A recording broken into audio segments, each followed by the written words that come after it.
Welcome back, everybody. In today's video, we are going to explore Digimon Time Stranger as a general first impressions video slash get you off the ground running video. I've put 25 hours into this game, and I have to say I'm loving it so far and just want to share some of my initial experiences with you guys.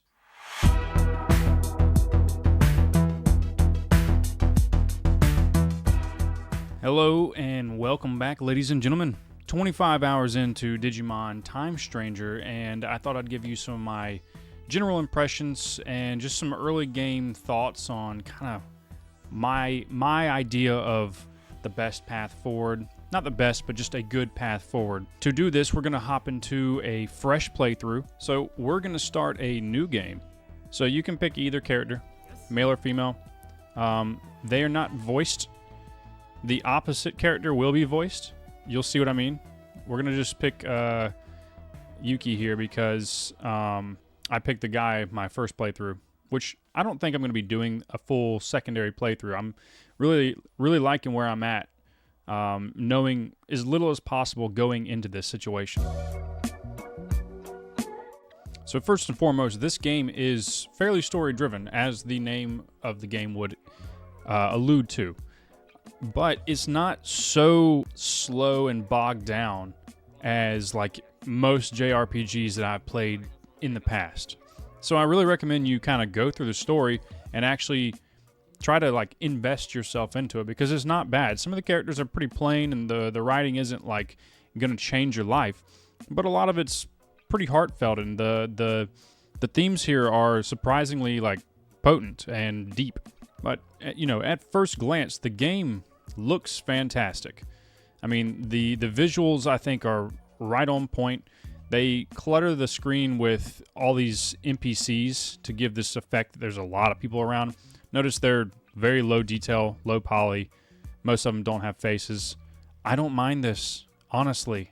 I really like it because it feels more alive than if they weren't there. I think one of the bigger things that Digimon does well is give you the sense that this world is alive and that there's things happening.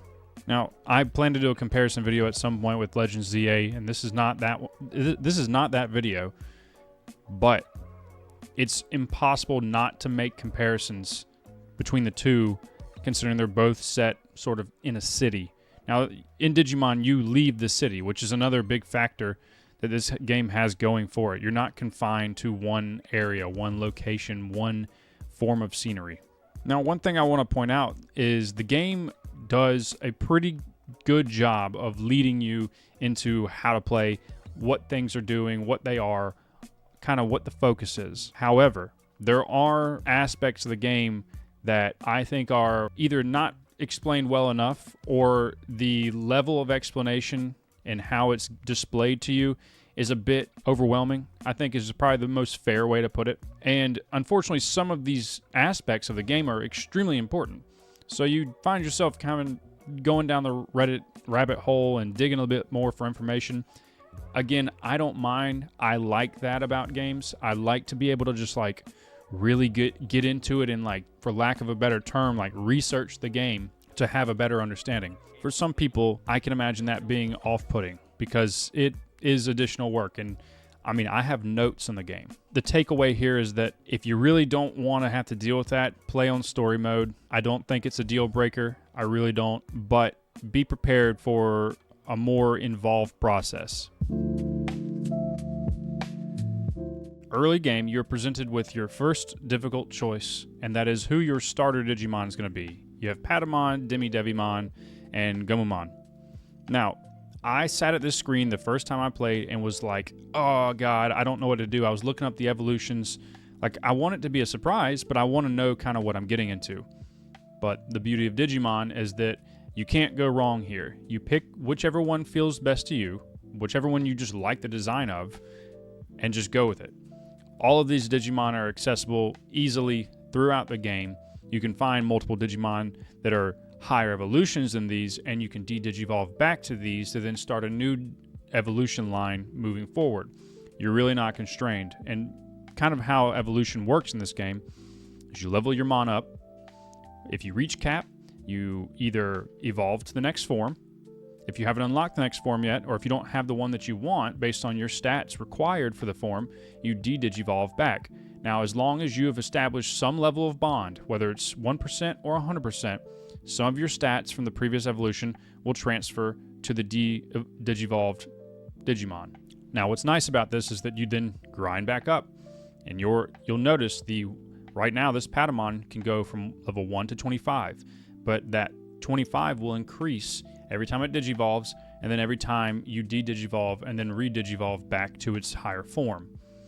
The purpose of this is so that you can mix and match. You're not confined to one evolution line. If you make a choice, you're not stuck there.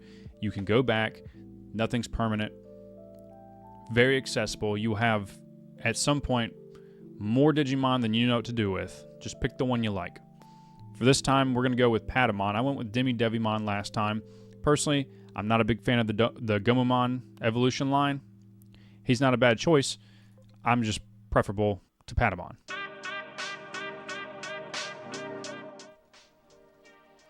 So, first, let's talk about the combat.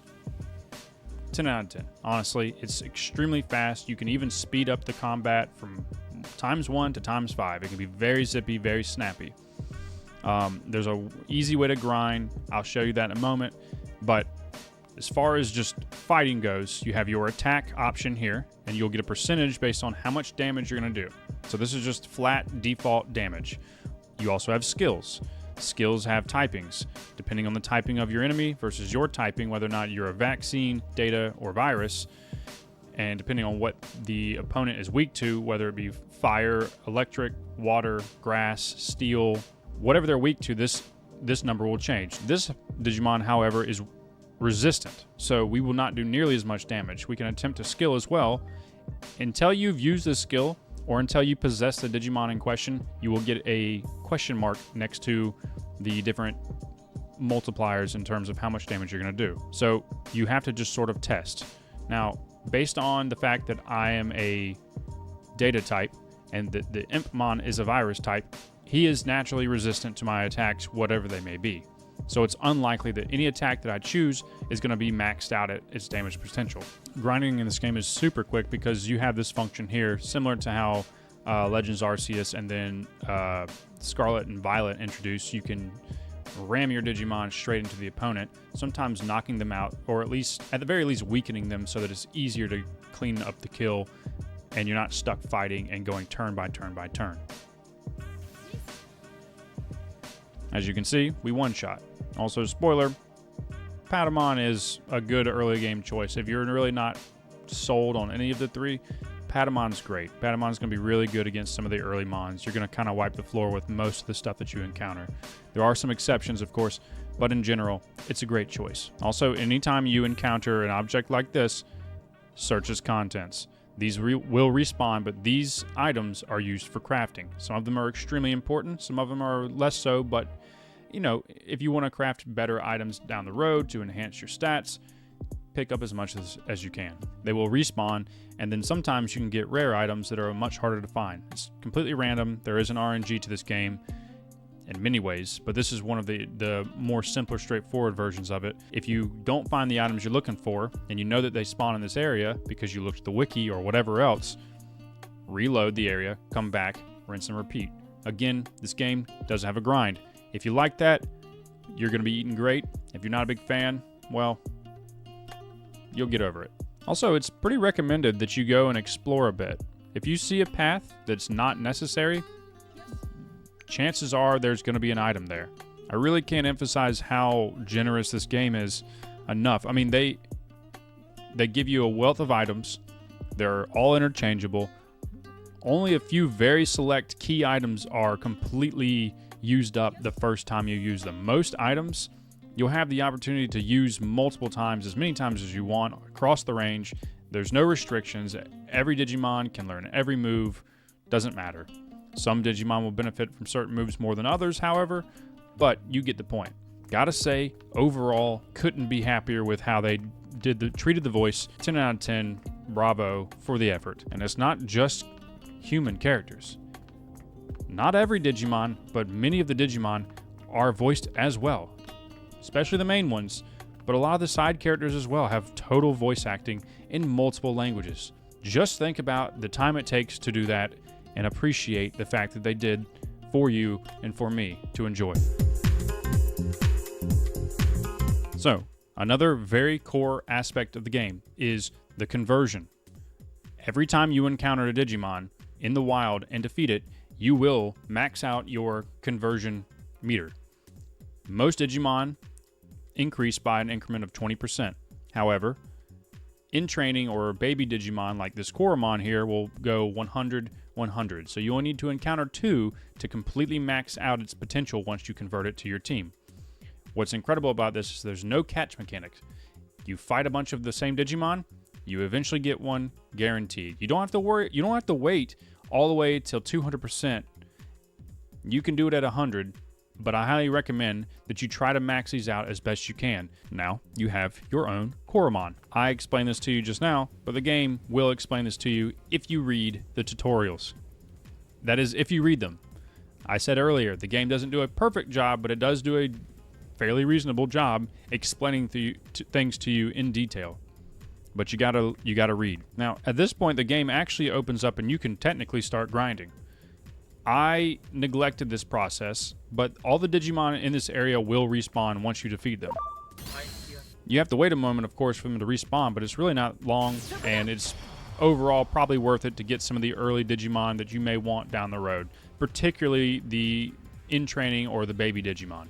Because each Digimon has multiple evolution paths, it's not a terrible idea to pick up multiple of the in-training or baby Digimon before you leave this area. That's just my 2 cents. Don't feel like you have to. You're not restricted. You're not missing out.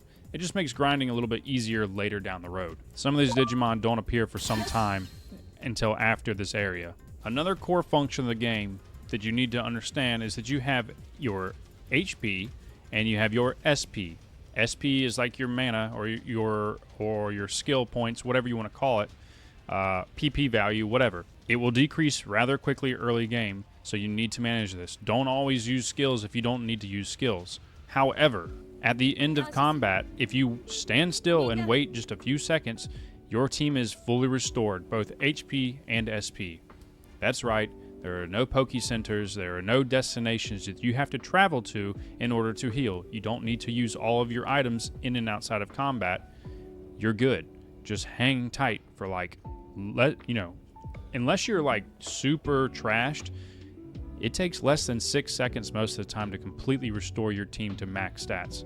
Now with multiple in-training Digimon maxed out, we can add 3 new members to our team by converting them. This Digimon is at 100, so I will wait. I will fight a few more until it's at 200. Trust me, it's worth waiting. There are exceptions to this when you're trying to grind. If you have this Digimon already and you don't want more, but you want to use him as fodder later to feed to your other Digimon to level them up quickly, you can start at 100, but otherwise wait to 200. This game takes a bit of patience. It takes a bit of time to fully understand all the mechanics, but once you do, you'll be amazed at how fast you can grind through everything. Most actual encounters are fairly avoidable. It's rare that you have to fight something outside of bosses, but if you're like me and you have the grinding spirit, if you're driven to grind, it is worth going through as many of these battles as you can.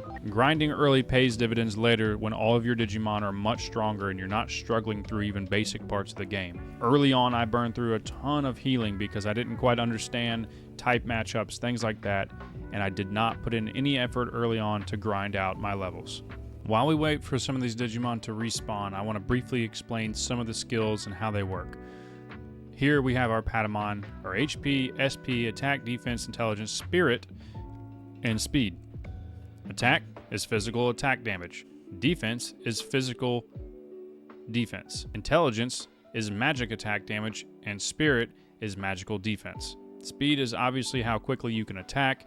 the order of your attacks, how often you attack, things like that. If there's certain Digimon that you would like to see attack early, whether it's to establish a debuff or a buff for your team, increase their speed, they'll go early. You'll also notice the bond percentage and the talent. The talent is the total levels available. The bond is how close you are to your Digimon. This number has multiple characteristics to it, but one of the key takeaways is that the higher the bond, the more of the transferred stats when you either digivolve or de-digivolve, as well as your overall talent level increasing. This number does not need to be maxed, but it does need to be at least at 1% for your talent and skills to transfer between evolutions. You'll also notice that your Digimon has a personality type.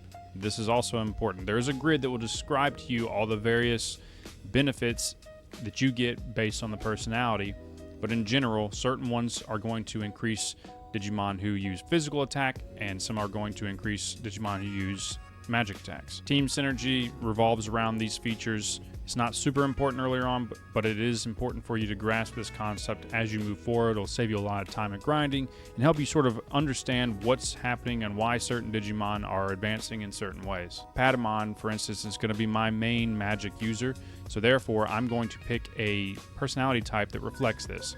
Usually something in this category here, which is, I believe, called understanding. The understanding characteristic is going to increase things like magic and spirit. So each of these symbols represents, this is for valor, this is for understanding, this is for friendliness, and then this is for amicability, I believe. This is more like defensive, HP, things like that. Friendliness is, I want to say, a hybrid between multiple. I forget. There's a whole grid, there's a whole list of things. You can look it up. It's fairly straightforward. Once you do this, they will also occasionally inherit some new trait. In this case, we can go from intense focus to magical wisdom. We can either boost our intelligence for the first 3 rounds, or we can reduce the SP cost for magic attack skills by 10%. Both are good. I think I'm going to actually keep intense focus. I think early damage is great. SP cost reduction is also good. 10% of, 500 SP is not a ton. So I would recommend, that's like 1 extra attack. So for me, I'm going to keep intense focus. Now, it took me about half an hour to get to this point, but I did do a little bit of grinding. This is not necessary. Let me emphasize that. I did this primarily so I could get 1 full copy of Impmon, because I like that line and he's particularly good early game. And in particular as well, I wanted to get Gazimon and Toy Agumon fairly high. Now, I could do 1 more round and max these both out, but I'm not that concerned. They will be encounterable later. But I did just want to go ahead and present what about half an hour of grinding will get you to. To keep this as spoiler-free as possible, I did go probably another 10 minutes into the game to get to this point. I want to kind of end the video off on this key principle. Earlier I mentioned evolution. Well, you'll be presented with the opportunity to go ahead and evolve multiple Digimon. Most of them are going to be your in trainings. You won't get to evolve your rookie Digimon until a little bit later, so don't really worry too much about them. But we have many opportunities here to explore this mechanic. Since this Koromon is already leveled up, I'm going to wait so I can get the Guilmon. Going to Bodemon here, then you can go into the new Koromon. We'll do this multiple times to just speed through the process. Now with Punimon, having multiples of these is nice because you have 2 separate options.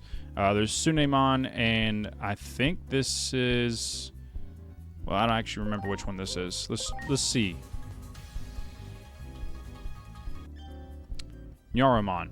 So, I'm going to, since I have multiple copies of Punimon, I'm going to go for multiple copies of each of these. Because these were all maxed out, these Digimon that they're evolving into have the highest potential possible.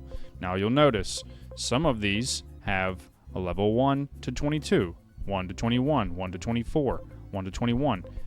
That level increases based on the bond percentage, like I mentioned earlier. In this case, this Koromon had a higher bond at 3% than this one at 0. Therefore, it has 3 more talent points available. Its max level has increased. Now, Early on, this is pretty minimal, but you can imagine the difference between a 100% Bond Digimon versus a 0%. These all have 0 because they were not used in my party whatsoever, so therefore they will all have the same total talent level available. These level 4s have the opportunity to go into Nyaromon, however these level 3s do not, so keep that in mind. You have to wait on occasion to make your choices, but it doesn't take terribly long, at least not early. Now, as you can see from grinding earlier, we have 4 Tsunemon and 5 Nyaromon, which is more than enough to reach basically any Digi-Evolution line. But again, if I were to evolve this Koromon into Agumon now, I can always go back and then get this Guilmon later. Again, it's not permanent. Most of these will be grayed out when you first start unless you've encountered the Digimon before. However, if you don't care about spoilers and you don't want to know the mystery of which Digimon is what, you can go onto a website called game8.co. Just Google Digimon, whatever the Digimon is, evolution line, and it's usually the first result. As previously mentioned, we now have our Agumon, and we still have our original Koromon that we can now evolve into Guilmon, or any of our other 5 options. So without further ado, let's get our new Guilmon. Now, it's important to note that occasionally your stats may decrease or increase depending on how much you've used the Digimon. In this case, I used that Koromon more than the others, so as a result, this Agumon, 380 attack with a +5 next to it versus 392 with a +7. So, because I waited a little bit longer on the Guilmon, I potentially have higher stats. Now, each Digimon will also come with base stats, so these numbers are going to vary in terms of who's stronger, who's faster, who has the highest potential, etc. I just happen to like Guilmon a lot, so I chose to go this route. There isn't really like a meta, so to speak, in this game. I mean, there is, technically speaking, but in general, you really want to just focus on having a balanced team and understanding that this game is going to want you to switch in multiple Digimon to your team at any given moment. You have, of course, your primary 6 here. You have your 3 that you will start with. If one perishes, they'll automatically go into one of the reserve 3. But these 3 Digimon can be changed into at any time as well. However, don't think that all of your Digimon in your box are going to be sitting useless. At some point, you're going to say, hey, I don't need a virus. I need more vaccine or data Digimon instead. Don't be afraid to swap these mons in and out from time to time. The game will sort of inherently force you into choosing your team differently each time for each different sort of episode of your experience based on the Digimon you're going to be fighting. So, in conclusion, after today's video, I hope you have a few key takeaways on kind of how I would recommend going into the very, very, very early game, as well as just my general thoughts. I think it's a great game. 25 hours is not a ton of time, but it is enough time to really sink your teeth into the experience. I have made it to about the 5th world, I believe. I don't know the total amount. I'm trying not to spoil too much of the game for myself, but 25 hours in, and I don't see myself slowing down anytime soon. This game could easily be 50, 60 to 100 hours, depending on how much you really want to grind, how much of the side story you want to take on, and generally how much you care to min-max your experience. Today's video kind of gives you the more min-max version, but not required whatsoever. And again, even if you want the very easy, straightforward experience and just want to experience the story for yourself, just play on story mode. There's no shame in that. Just kind of just pick the way you want to go about it. But anyways, this video has gone on long enough, folks. Hope you enjoyed yourself today. Don't forget to like and subscribe if you did enjoy your time here, and share the video with your friends if you know anyone who's into Digimon or into this sort of content. Anyways, without further ado, as always, thank you so much. I love you. Adios.